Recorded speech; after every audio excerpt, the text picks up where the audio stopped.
Ya existe una ley de sometimiento a la justicia individual. Eso existe. Lo que se discutió en el gobierno de Santos es si se podría hacer colectiva. Es decir, si toda una agrupación en sometimiento a la justicia, no al gobierno, al poder judicial, a la fiscalía, podría iniciar un proceso judicial de ese mismo estilo, pero en colectivo. Y de eso creo que se trata. Creo que un instrumento que podría añadirse a los que tiene ya el Estado colombiano para someter a la justicia podría ser el sometimiento colectivo a la justicia. Pero esto es ingenuo si no se acompaña de otro tipo de medidas. Uno, separar todo el Estado de la mafia, el poder político de la mafia, la política del crimen. Eso es fundamental. Si no tienes un Estado capaz de combatir, no te va a funcionar una política de sometimiento porque te la van a usar para fortalecer la mafia, no para debilitarla. Segundo, el narcotráfico ha crecido en Colombia en la medida en que se acabó la industria, se acabó la agricultura. Luego tienes que tener unas medidas más allá del Poder Judicial, de la fuerza pública, que permitan el debilitamiento del narcotráfico. Eso implica pasar a una economía productiva, como lo he propuesto. Eso implica quitarle poder a la mafia en términos de quitarle control poblacional.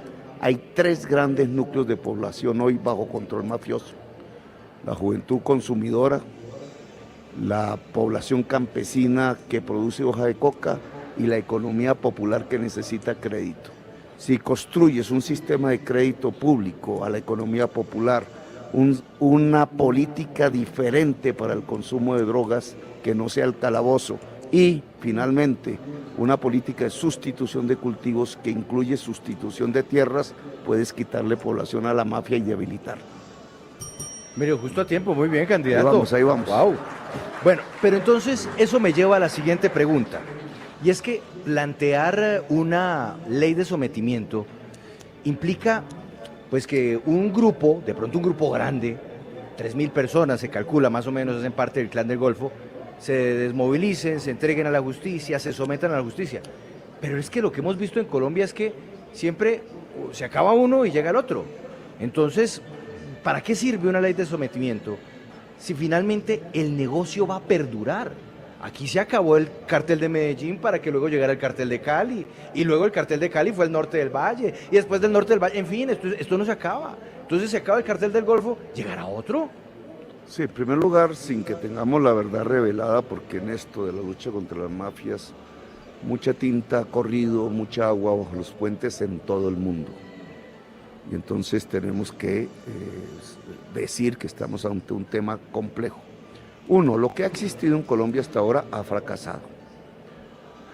Por una parte, el diálogo político entre gobierno y narcotráfico, que se volvió una alianza. Eso fue lo que sucedió con los paramilitares y la Ley de Justicia y Paz, gobierno de Uribe.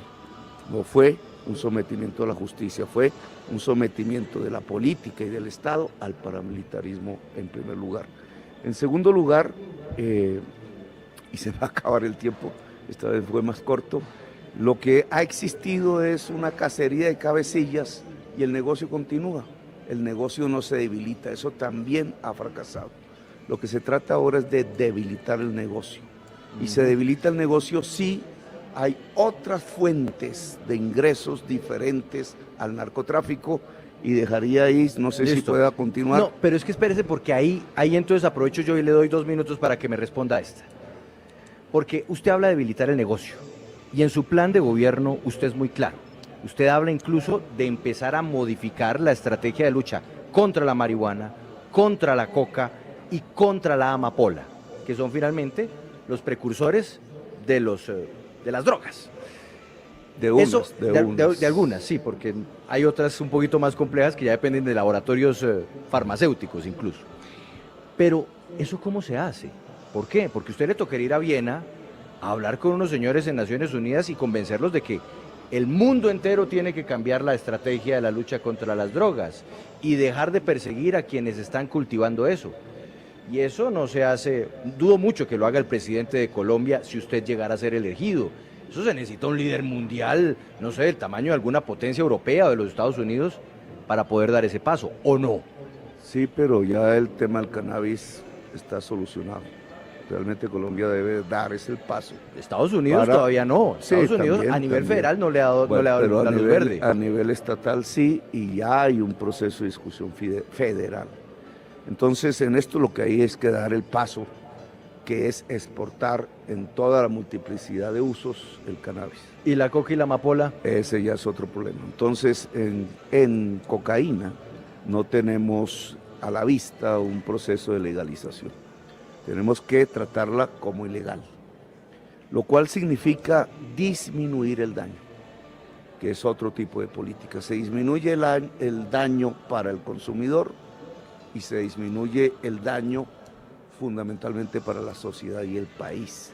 ¿Cómo lo logras? Tienes que quitarle poder a la mafia. Y volvemos al primer punto. Yo había quedado en el tema de cómo lograr que, por ejemplo, para un campesino cultivador de hoja de coca hoy y productor de pasta de coca, que es una industrialización ya relativamente avanzada, se pueda lograr una actividad económica igual o más rentable. Y eso lo puedes hacer si el campesino asociado, ahí en el mismo sitio donde hoy está, puede tener productos donde sea propietario de la agroindustrialización. Por ejemplo, no simplemente producir cacao, sino producir chocolates. O sea, procesar. Procesar, no solamente tener un bosque, sino producir la madera y industrializarla. Si el campesino es propietario de la industrialización de esos productos, tiene igual o más rentabilidad que la pasta de coca. Pero aún más, si tú puedes sustituir la tierra, porque la tierra de la hoja de coca no es fértil, es selvática. ¿Cómo le fue en la reunión con Luis Carlos Sarmiento? Esa pregunta me parece a una que escuché aquí en esta emisora hace un tiempo. Que fue clave, ¿no? Oiga, sí, esa fue la pauta para después muchas preguntas. Sí, ya estoy prevenido de la emisora. Pero estamos bien informados, ¿o no? ¿Cómo le fue? No, yo me he reunido varias veces con él en el pasado. Incluso una en un edificio de cristal muy bonito que está en el Jardín Botánico. Hablamos precisamente del metro, pero no lo convencí. Entonces, hablar con Luis Carlos Sarmiento no es que sea un hecho extraordinario para mí.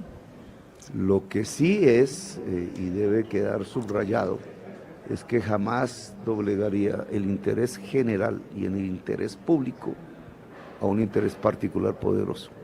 Con ellos he hablado, con numerosos banqueros, de los más grandes del mundo incluso. Hablé con el dueño de se llama Nubank. Nubank. Sí, claro, colombiano, ¿no? David Vélez. Más poderoso. Ajá, David Vélez. Hablé por Zoom. Hablé con los dueños del Banco Bilbao Vizcaya, con Banco Santander, en la reunión que tuve en Madrid. Se alistan otras conversaciones. Tuve el informe de análisis que hizo el JP Morgan sobre mi plan de gobierno, etcétera. Digamos, hablé con el FMI, que viene a ser la entidad guardiana del sistema financiero mundial, también por Zoom. Entonces, digamos, la conversación en general con el sistema financiero, tanto nacional como internacional, ha girado alrededor de hacer una reforma financiera en Colombia, que tiene que ver con que la banca, primero, tiene que ver con que se pueda democratizar el crédito. Uno, es decir, que muchos colombianos puedan acceder a crédito barato en Colombia para producir. Dos, eso significa una banca abierta, se llama Open Bank, y significa que los pagos por el sistema financiero sean gratuitos. Pues tú cuando pagas el agua en tu banco, un servicio público, la luz, etcétera, tienes ahí eso se llama domiciliar los pagos, te cobran, el banco te cobra incluso por unas transferencias, te cobran si vives en el exterior, cuando envías la remesa a tu familia en Colombia. Es un sistema de pagos que pueden ser hoy, con la tecnología actual, gratuitos. la cantidad, digamos, el costo para un banco en términos de energía, en términos de uso de la informática para hacer una transferencia de estas es prácticamente cero. Y sin embargo te están cobrando. Ese cobro es realmente una exacción. Esos pagos deberían ser gratuitos. Y es lo que quiero impulsar en Colombia.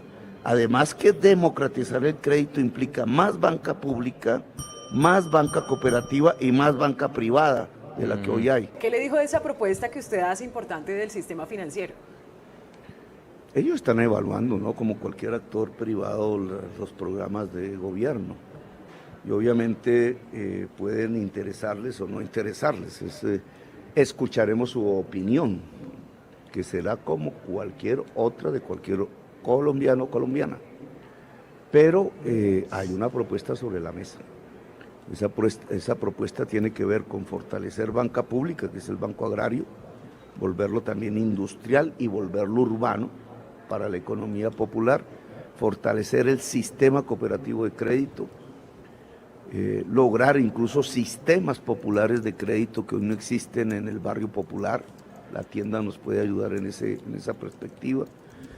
Invitar más bancos digitales con costos inferiores a los que hoy tenemos en la banca tradicional colombiana para que abaraten los servicios financieros en Colombia y fundamentalmente el objetivo, lograr que millones de colombianos puedan acceder al crédito para emprender, tanto en el campo como en la ciudad, crédito barato, porque necesitamos reemplazar, y esto tiene que ver con la primera pregunta de la emisora, necesitamos reemplazar el sistema de gota a gota o de paga diario, etcétera, al 20% diario de interés, que es el que tiene la economía popular. ¿Por qué necesitamos quitarlo? Porque destruye la economía popular, no la deja empoderar, es una economía privada, popular, y segundo, es un sistema de la mafia que controla población. Si nosotros logramos que el sistema financiero público y privado llegue allí, estamos quitándole poder al narcotráfico y empoderando la economía popular, sobre todo en cabeza de la mujer emprendedora del barrio popular en Colombia. Tren elevado que sale de Buenaventura, sube por el Chocó y llegaría hasta uno de los mayores puertos del Caribe colombiano, que es Barranquilla. O a todos los puertos. O a todos los puertos. Eso el Estado colombiano, yo no sé cómo lo podría pagar. Y la pregunta es, ¿eso usted ha pensado entregarlo en concesión a la China? En primer lugar, eso vale 13 millones de dólares más o menos el kilómetro. El kilómetro, imagínese eso. Es elevado porque no puedes dar un impacto ambiental contra la selva chocuana o contra las tierras del Caribe. 3, no lo paga el Estado colombiano, es concesión. 4, como toda concesión es licitable, ya veremos quién la gana, no es China, es cualquiera que quiera participar. 5, ¿cuál es la viabilidad real del proyecto? Tiene que ver con que es una alternativa al Canal de Panamá. El Canal de Panamá está congestionado, los buques no pasan, se demoran, eso es plata, eso es dinero, ese dinero se puede volver infraestructura colombiana como se puede volver mexicana. Porque allá hay un proyecto, eso fue lo que usted publicó en su Twitter hace 2 días. Un proyecto similar incluso con canal, con canal acuático. Sí. Entonces, ese dinero que se pierde con la congestión en el Canal de Panamá se puede volver en una concesión, la obra de infraestructura hecha ¿por quién? Por extranjeros. Y en concesión lo que pasa es que nosotros tenemos que abrir en ese contrato de concesión posible, después de hecho los estudios, después de consultadas las comunidades de la zona, tenemos que lograr que permita transporte de pasajeros y carga colombiana. Pero ¿usted no le da miedo, candidato, que pase con un proyecto como este lo que ha ocurrido con otros proyectos gigantescos, faraónicos que ha hecho la China en otros lugares del planeta? Tú no estás hablando de la China, yo estoy diciendo pero usted me dijo ahorita que un país extranjero podía estar interesado en esa licitación, en esa concesión. Empresa extranjera porque no hay colombianas que sepan hacer eso. Por eso. Y los chinos han sido muy buenos desarrollando infraestructura en muchos lugares del planeta. ¿Eso no podría de pronto ser los gringos algo que también. termine empeñando a Colombia Y los con un gringos país también, extranjero? y los europeos también, y no, pues no van a hacer el metro de Bogotá con los chinos. Pero ese sí lo estamos pagando nosotros, no es por concesión, Entonces, candidato. eso lo pagarían los colombianos, pero en esta concesión la pagaría todo el comercio internacional. O sea, lo paga realmente el contenedor. Y el contenedor es comercio europeo, comercio norteamericano de las dos costas, comercio asiático, australiano, japonés, Singapur, Vietnam, China. Ese comercio mundial es el que puede pagar la concesión. Y es viable hacerlo, se puede. Usted le dedica una parte muy importante, pero muy importante en su programa de gobierno al tema educativo. Me parece eso muy llamativo porque sé que además usted y tal vez otros de sus contendores se enfocan poderosamente en esto de la educación. Pero yo quiero plantearle la problemática de la siguiente manera. Sus hijos estudiaron en un colegio privado. Sí, sabemos que es un colegio privado. Tuve una fuerte discusión al respecto. Sí, pero sabe, Con los padres de familia del colegio. se lo digo yo, que salí de ahí. Es un Priva- colegio es privado. para Colombia, público Buenísimo, para el sistema. buenísimo para el sistema francés. ¿Usted cómo va a hacer para que sus nietos, los hijos de sus hijos, graduados de un colegio privado en Colombia, cuando vuelvan al país, matriculen a sus hijos en un colegio público colombiano? Porque es que ese es el gran problema, candidato Petro. Y usted creo que lo entiende. La educación pública en Colombia jamás va a estar a la altura de la educación de los colegios privados que hay hoy por hoy. Por eso hay unas élites. ¿Cómo hacer para que sus hijos cuando vuelvan a Colombia, después de usted haber sido presidente, si llega a ser presidente, matriculen a sus hijos en un público y no en un privado? Sí, pero lo que acabas de decir no es cierto. La élite colombiana que hizo la República se educó en colegios públicos. Pero hombre, Y estamos hablando hace cuántos no, años. bueno, pero no es cierto que Pero hable- jamás. Pero hablemos del presente. No es cierto que jamás. Hablemos del 2020. Colegio Pinillos, Colegio Rosario. Yo me eduqué en un colegio público, Administrado por unos sacerdotes, pero lasallistas. público, repúblico. Y ahí en mi colegio se educó el Premio Nobel de Colombia, Sí, señor. Gabriel García Márquez. Pero eso fue en los 70. No, pero es ahora. Hablemos del hoy. Entonces usted me dijo jamás. Bueno, pero hablemos del hoy. Estoy demostrando que el sistema educativo público colombiano sí logró. ¿Hoy usted inscribiría a sus hijos Sí, en un colegio público? si fuese como era mi colegio público, cuando yo estudié ahí, sí. Listo. Entonces ahora proyectémoslo. ¿Qué le pasó a mi colegio público? Se lo tiraron porque le quitaron la plata, se lo tiraron porque entonces no pudieron, los profesores cada vez tenían que tener más estudiantes. Por salón se lo tiraron porque le quitaron los laboratorios, se lo tiraron porque lo degradaron, igual que el Colegio Pinillos, igual que en su momento el Colegio El Rosario y otros. La educación pública la deterioraron por voluntad de dos personas, el señor Andrés Pastrana y el señor Álvaro Uribe Vélez. Pero Todavía a ver, tengo candidato, tiempo, no me calles. Pero no me resuélvame la pregunta. calles. No me calles. Entonces, ¿por qué deterioraron la educación pública? Porque los dineros que iban para esos colegios se los llevaron, primero, para salvar banqueros, Andrés Pastrana, segundo, para la guerra, prefirieron el cuartel, la cárcel y el tanque que el esfero, el libro y el colegio. Y tercero, hoy tenemos una educación pública deteriorada. Si el programa que nosotros tenemos se concretiza, que es jornada única, preescolar de 3 años, todo esto vale plata, posibilidad de articular la educación superior en el colegio, educar a los educadores a través de posgrados y cursos en el exterior, si lo logramos, estudiar en un colegio público será igual que estudiar en el Liceo Francés. ¿Para eso se necesita un ministerio que supervise más? Se necesita más plata, porque O sea, solo plata. el amor está en el presupuesto, se necesita más plata, se necesita más liderazgo en la educación pública.